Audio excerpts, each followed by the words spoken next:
It's time for another Out and About with Jamie Grout podcast, and this is a best of podcast with WHO morning show host Jeff Angelo.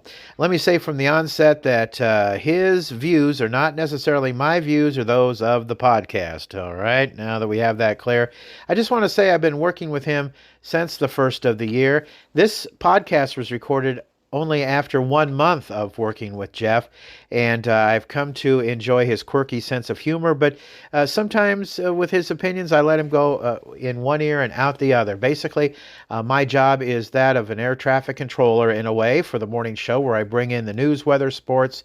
I get Jeff on the air, I get the callers on the air, and that sort of thing, and I've really come to enjoy doing the show with Jeff in the morning.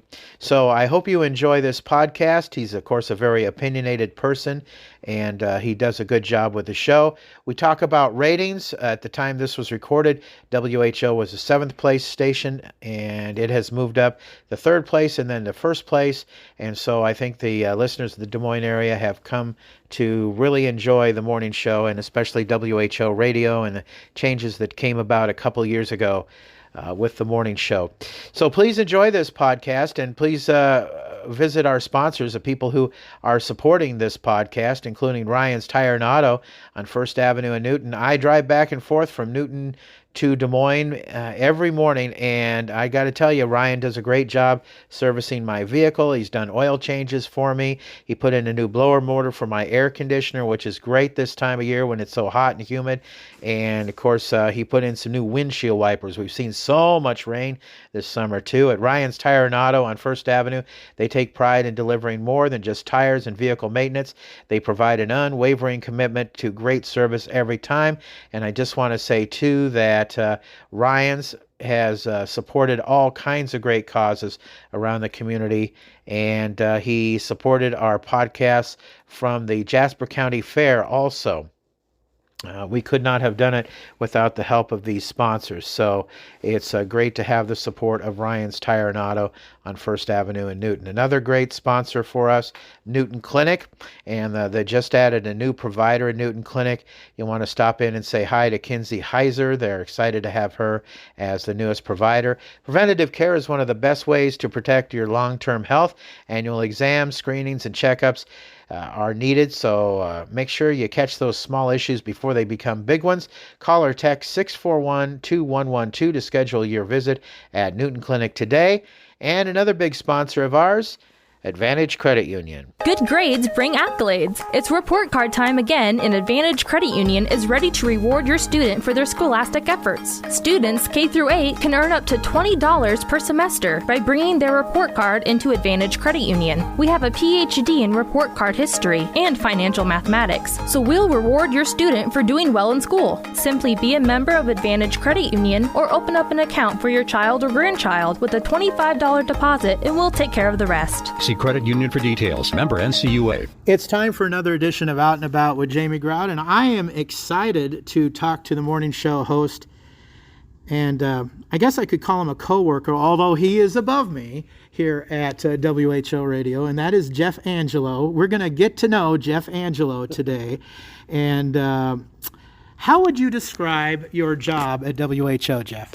Well, basically, I'm the morning show host, and what that then involves is understanding what the expectation is of a listener when they come to the morning show.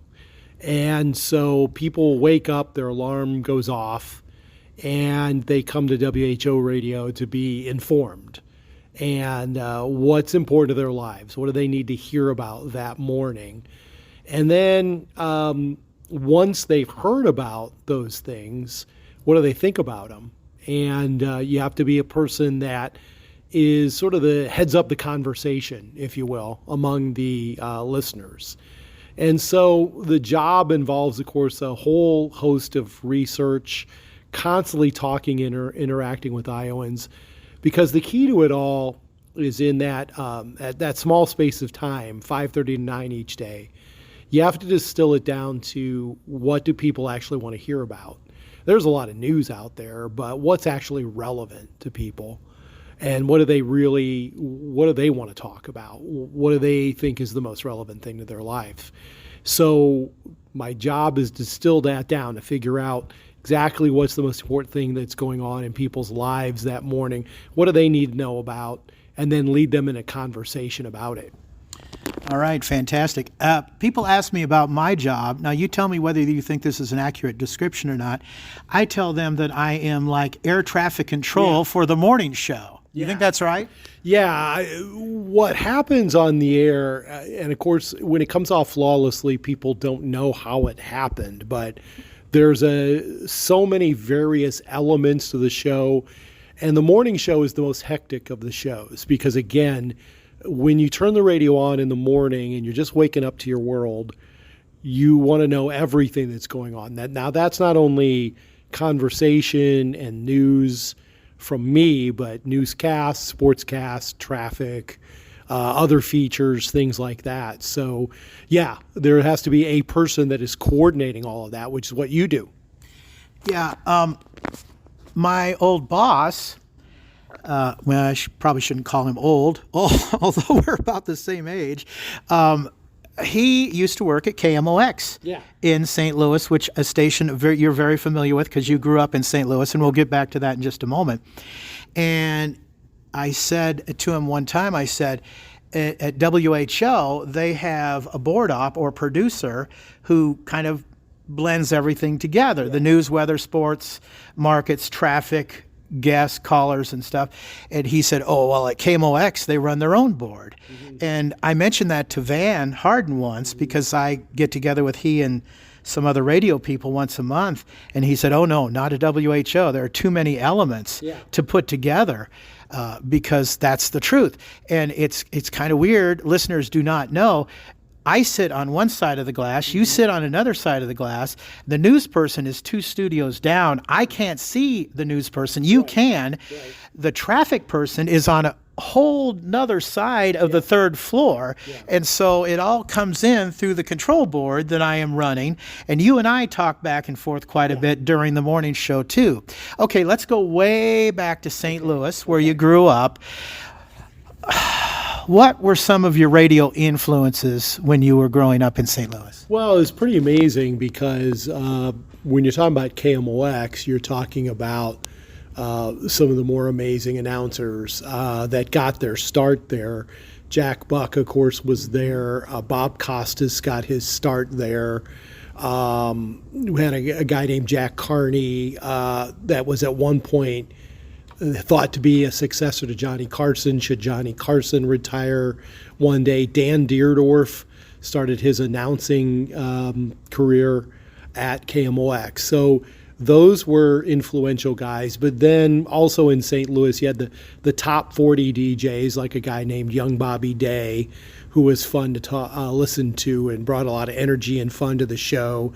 And then Radio Rich was a guy that brought a lot of gravitas to the music he was playing. So St. Louis is one of those cities that drew a lot of media talent.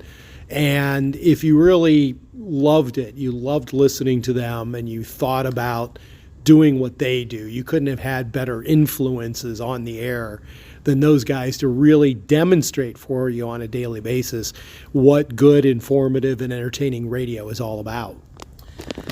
I have to, before I get to the hardball questions, I have to give you some props on some things.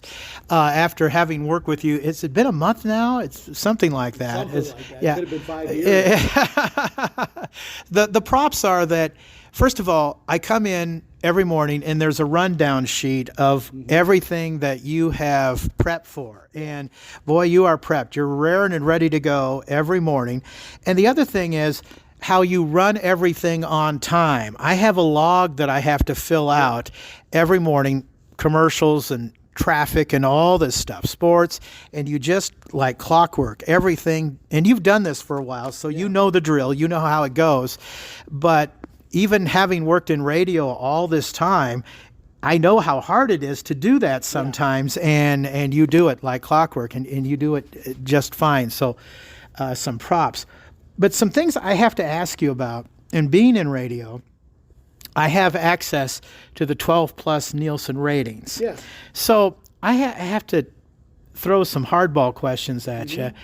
And well, we know that ratings are not always the most accurate way of judging how many people are listening. So I'll give you an out on that one. Yeah. But I see from the latest trends, and I know there are trends that are coming out real soon for the month of January, but for December, WHO has dropped to 7th place. What do you and your superiors attribute that to? Well, I think what has happened is that we've had new personnel come in, and what happens is that in any radio station, people form an attachment to radio personalities, and when those radio personalities are no longer there, I think it causes people to drift for a while and maybe look for other radio stations or other personalities. And what you have to do is just simply be yourself on the air and allow an audience to attach itself to you. And they have to get to know you, and they have to ultimately bond with you over time. And that's how listeners are developed. Every person on WHO is as unique as they are, because the key to radio is authenticity, and not to come on the air and try to be somebody else or be phony about what you think the audience wants to hear. So you come on the air and you present yourself, and you open yourself up to your audience, and then they decide whether or not they can bond with you individually and begin to you accumulate your own audience. But every personality, particularly in news talk radio, which is very personality oriented, they have their audience, the audience that wants to listen to them. And when you replace somebody, often that audience that was attached to them may drift away, and then you have to find your own audience, which is what's happening now. Yeah, and I had a radio mentor tell me, Jamie, you got to remember that nobody buys 12 plus. So I don't know in your target demo how you're doing there as far as that's concerned. And I know from researching this and knowing some of the personalities who were here before and the management that was here before, the former program director tried to make a morning show something that they are not. And you can't fit a round peg in a square, thing, and it did not work, and they left, and then you moved up, and and you can't make somebody something that they're not. So you basically, tell me if I'm wrong, you moved what was your 9 to 11 show into the morning show. Is that correct? Yeah, basically I was doing Need to Know with Jeff Angelo, and it's interesting because you study what do people want from a show in the different times of day when they're listening to the radio. So the morning show is definitely a different beast than a 9 to 11 show is. But again, over time, particularly with good mentors and good teachers, which I have, you learn how to develop a show into what the morning show audience expects it to be. Okay, so we talked about you growing up in St. Louis, but then you somehow ended up in Creston, Iowa. Yeah, so basically, my radio career took me to Creston, Iowa. As you go from station to station to station and you grow your career, you don't know where the opportunities are going to come. And Southwest Iowa was a wonderful home for me for many, many years until I got involved in politics. So I was the morning guy on Creston Radio before running for office, and then left radio to enter basically a 12-year stint in politics. So you were how long were you the morning guy in Creston? Oh, that was a couple of years. Yeah, I started as their afternoon guy, went to midday guy, morning guy, so did the natural evolution in local radio. Well, hey, so what made you decide you wanted to get into politics in the first place, Jeff? Well, when I was in high school in St. Louis, I took a political science class, and the part of the assignment for the political science class was to go volunteer for a campaign, and I really loved it. You don't hear people talk about politics being fun in life, but politics is fun if you really enjoy it. you can enjoy the whole process. So I've always been politically active since I was a teenager. And there was a point, it was probably back in 95, where the Republican Party of Iowa came to me, and they were familiar with me as an activist and said, would you be interested in being the candidate? And really hadn't thought about it up until that point, because I really enjoyed enjoyed radio, I enjoyed my activist role, but I did enjoy a challenge, and I thought, I would be a real honor to serve if I got that opportunity. So I ran for office, and I was successful. I got elected to the Iowa Senate in 1996. And when you are in the legislature, I'm sure you had some successes that you're proud of. Can you tell us about that? Well, a lot of it. We reformed, I led a committee that reformed the child sex predator laws in this state. I led a committee that dealt with the controversial issue of hog confinements, which at the time I was in the legislature, it was really hard to get any kind of consensus on that kind of issue. It was so emotional. How do you balance the growth of the hog industry and the change of the hog industry with also protecting the environment and the rights of local property owners? So I was on a bipartisan committee that formed some legislation on that.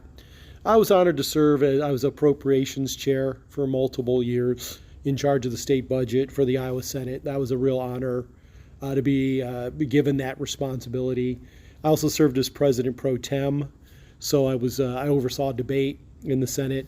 So it was a tremendous honor, and I was very happy to always, throughout the years, have a very significant role in everything that was going on in the Senate. So you talked a couple of weeks ago about getting out of politics, and you got pretty frustrated about politics when you got out. You decided it just was not for you. Tell us about that, Jeff. Yeah, I always tell this story that when I first started, I did all these Saturday forums that politicians usually do, and they're usually sponsored by local chambers of commerce. And if you showed up and one person yelled at you or made a scene, people were embarrassed by that. By the time I left, it was becoming a regular thing where you'd show up at a Chamber of Commerce sponsored event to do a forum, and people were jumping up and yelling at you and making a scene and trying to go viral. And that was the kind of politics that, like I said, people don't say it enough, that being part of the political process can be a joy and can be a lot of fun.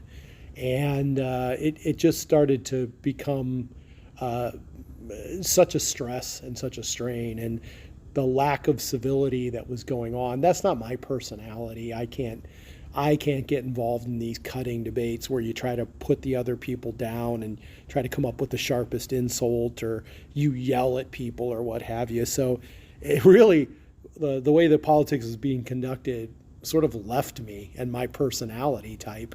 And so when I realized that my heart wasn't in it anymore, being in elected office, I just decided to move back into the career that I loved the most, which is media. So we'll get back to how you came to WHO in just a moment, but you having said that, does it bother you in any way, some of the things that Trump says about his opponents or people he has differences with? It depends on what he has to say. I feel like sometimes Trump needs to fight fire with fire. I don't think you can let people stomp all over you all the time. And politics certainly has become a pretty cruel game. And sometimes you can't let people stomp all over you, and you have to respond. Some of the ways that he does respond I don't agree with in the past. Can you give us an example? Well, anytime that he calls somebody a name, I haven't liked that at all. Anything that cuts really personally, I haven't really liked that at all. I would note that in his second term, he's really stopped doing that. I think that I know people that have worked on his campaign and say that he is a really good listener. And I think enough people have trusted him to say, if you focus on what you want to do and what you're fighting for, rather than a lot of your rhetoric being personal cut downs, I think you'll be more popular and more successful. And I think that's proving out. Okay, how did you end up at WHO? Yeah. I'm curious about that. Going from the legislature, you had some big shoes to fill here at WHO, did you not? Yeah. So how I started is I actually started up in Ames, which is an iHeart radio station. Oh. I used to work at Ames too. Yeah, KASI. Uh-huh. And that brought me to the attention of Van Harden, who asked me to come down and substitute at WHO. And so I started substituting here, and I became the regular substitute host for Jan Michelson, the 9 to 11 host here at HO. I was on the air the week that he had a stroke. And I'll never forget Van Harden walking into the room and his eyes were all red. He'd obviously been crying. And he said, "I'm just going to need you to keep going." And that's all he could say at that moment. I said, okay. So I after that Thanksgiving week, I kept substituting.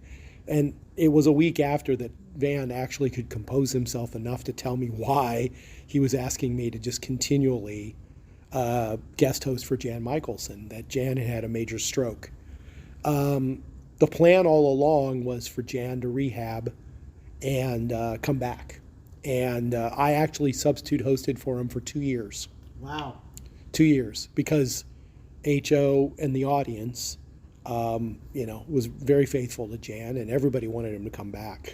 And when he tried, unfortunately, and he knew this, it just was not, he could not communicate in the way that he wanted to communicate as he had done in the past. And he knew that. Mm-hmm. And so he quietly left, no fanfare, just simply one day he was not going to be on anymore.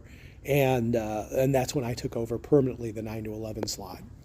From what I understand, Jan's ratings carried over to you, and in fact, I hear through the grapevine that they brought you in the 8 o'clock hour to try to bump those ratings up too. Mm-hmm. And some of the best radio, the most fun radio I've ever heard, was when you and Van and Bonnie, and then later on with Max and Amy, in the 8 o'clock hour. How fun! That was it. I mean, you can't fake chemistry like that. We just liked each other. We had a great deal of affection for each other personally. You can't fake that on the air. And when the audience hears that, they want to hear it, and they want to be a part of it. So I have to ask you, because Van, I believe, had mentioned to me, is like I say, I get together with he and some other radio people about once a month. When you came on board, apparently there was some talk that you and your ex-wife might be on the air together because she, well, I've heard you describe yourself as right of center. Mm-hmm. She was left of center? Yeah, we did not really talk about being on the air together because she was not a public person. Oh. So it was a treat. She co-hosted with me once, a state fair program, and every once in a while would appear on a social media video, but generally was not a public person, and therefore, there was, from the very beginning, it was sort of sink or swim for me. All right. What do you like about Trump? What do you dislike about Trump? Well, I like about Trump his agenda. I think for the most part, I feel that this is he's got a great agenda. And I feel like what is going on right now from a transformation standpoint has needed to go on for a long time. A lot of times when we're talking over the things that he's doing, you say, why has this never been done before? Why haven't we taken a close look at how we spend our money? Why do we give our money to foreign countries? How many employees we have? What do they do? You feel like he is doing something that the government just hasn't done and should be doing. What I don't like every once in a while is just how he puts things, especially if it's a personal way. He gets very personal with people that he disagrees with. But that's just my style. I try never to make people feel small because they disagree with me. So my discomfort's probably a more personal discomfort because I say, I wouldn't have said it that way. I wouldn't have done it that way. Did it bother you at all that he let the January 6th rioters go? No, I don't think that he let them go. I felt like that he did tell them to go to the Capitol to protest peacefully. I do think that I've talked about in the air riot theory where when one person starts to get violent or one person starts to trash, it might inspire other people to do. So I think that was a riot that got out of control. But I don't feel like that it was, I don't think it was his fault. I don't think, I'm a personal responsibility kind of guy. I think that there were people there that got out of control, and I think they were appropriately charged. I think he's right to say that some of them I thought were held in prison way too long for what they did, and just because they were in the government building and there was a big emotional sensitivity to all of that. But I don't blame him for January 6th. What about when he declares himself the king, that kind of thing? Oh, I don't mind that at all. I think the thing is that we live in an era where politicians are so careful about their talking points that he doesn't mind joking around. And I think it's funny that people will try to take him seriously when obviously I think he's having a little fun. Mm-hmm. In fact, I'll never forget WHO brought Newt Gingrich to town a few years ago to talk about a wide variety of politics. One of the things that came up was him hanging out with Trump and talking with Trump, and he said the guy is always having fun. He really enjoys what he's doing, and he's having a lot of fun. And there's a lot of sense of humor to what he does. And I think that maybe we're not used to that with politicians, so people get very upset over something he might have said that I kind of recognize as a joke. Does it bother you at all that Kash Patel says he's going to come after members of the media? I think that, I think we have to have a free press in this country. And I think it can be upsetting that you have a media that at times I think can be inaccurate or present one side of a story and not give another side of the story equal weight. Yet at the same time, I think the best answer to free speech that you disagree with is more free speech. We're a free speech country. So if there's free speech and people are engaging in rhetoric that you don't like, there should not be a criminal justice consequence. That's what the founders meant with the First Amendment. You respond to it with more free speech. Other than the media, the fifth estate, as they say, does Trump have any guardrails? Yeah, I still think that it's interesting that obviously a lot of what he's doing right now, particularly with executive order, you're going through the lawsuit process, and that's how the process works. You're going to go through the court process, and the court process is going to examine what he's doing from a perspective.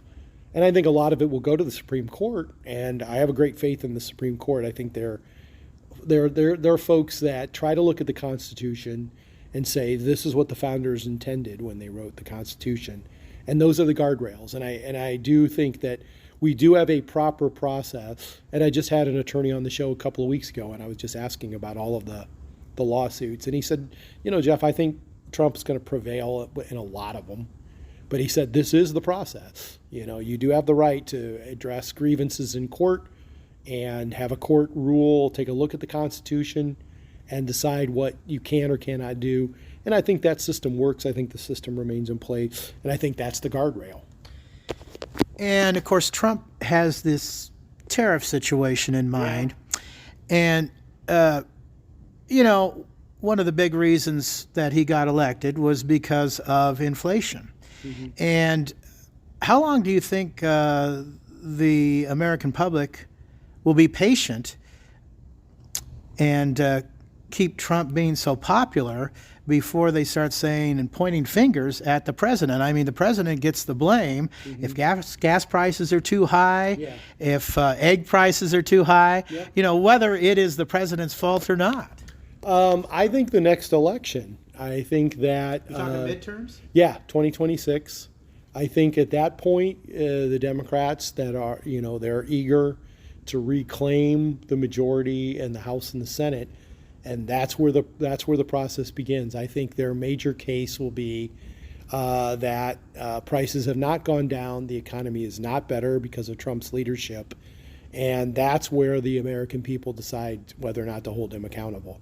I think you give them to the next election, but when election season really starts in full swing, you start to litigate in front of the American people whether or not you've done a good job on the economy, whether you lowered prices or whether you didn't. And I think that's the way the process works. I think you get held accountable in the next election.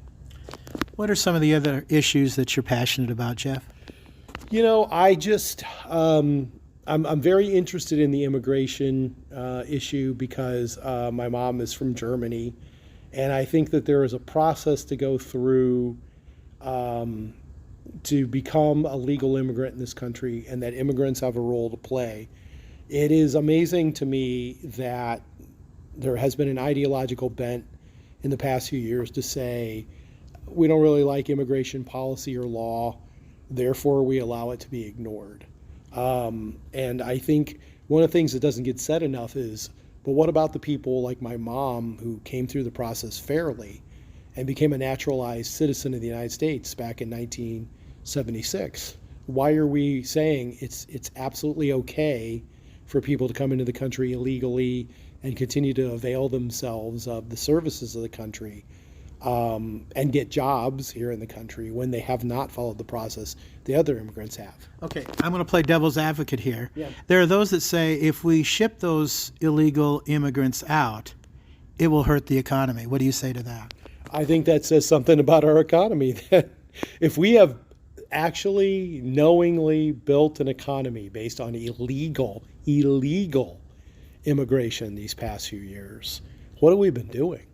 I mean, that's a betrayal of the American worker, I think. Okay. What other issues are you passionate about, Jeff? I like taxes. I like talking about immigration. Those are the issues that I've always been the most passionate about and love to talk about. I'm a capitalist. I love this system this economic system that the United States exists under. So I have a great deal of passion for economic policy as well as immigration. You also seem to be passionate about the abortion issue. Mm-hmm. Yeah, I feel like we've devalued life in this country. We often don't think that the policy positions that we take have any greater cultural implications. And I think we have to consider that. When we said it is legal and it is okay if a life inconveniences you to terminate it, what did that say to our culture at large about the value in life in general? And then it starts to lead to a greater debate about the value of human life and the value of each individual person. And so that's an issue that I've always been passionate about, because I say, look, there are bigger, broader cultural implications of putting a stamp of approval on saying, well, that person, that baby is not convenient to you. So it's okay to terminate that baby's life. That's been a hard thing for me to accept. Are you against abortion in any circumstance? Yeah, I'm basically against abortion in any circumstance. I think that all life can have value, and I think we can work as a nation to make all life valuable. Let me tell you, folks, some people on the left think that people on the right don't have a heart. But let me tell you, I've witnessed Jeff Angelo just, I believe, last Friday get a little bit choked up when Ivy from Hy-Vee came in and brought a lady in from the Variety Club. Yeah. And it seems like children's charities have a place in your heart, Jeff. Yeah, and I think I'm a dad and I'm a grandpa, and I feel like when you've got kids and whatever has been a barrier to them in life, I always have a heart for that, and for the people that try to make a child's life the best it possibly can be. I'm always very affected by that. Well, people can catch Jeff Angelo 5:30 to 9 weekday mornings. How can people check out your podcast? Yeah, so if you go on the iHeartRadio app and you look for the WHO Morning Show with Jeff Angelo, there are some segments, some of the most ear-catching segments from the program, Monday through Friday there. And but always say, just stream me live, 5:30 to 9, Monday through Friday. Well, I got to tell you, it's a pleasure working with you, Jeff. And I have to thank my trainer, Chloe. Yeah. She was an excellent teacher. I told her the first week, I said, I don't know if I can do this job, because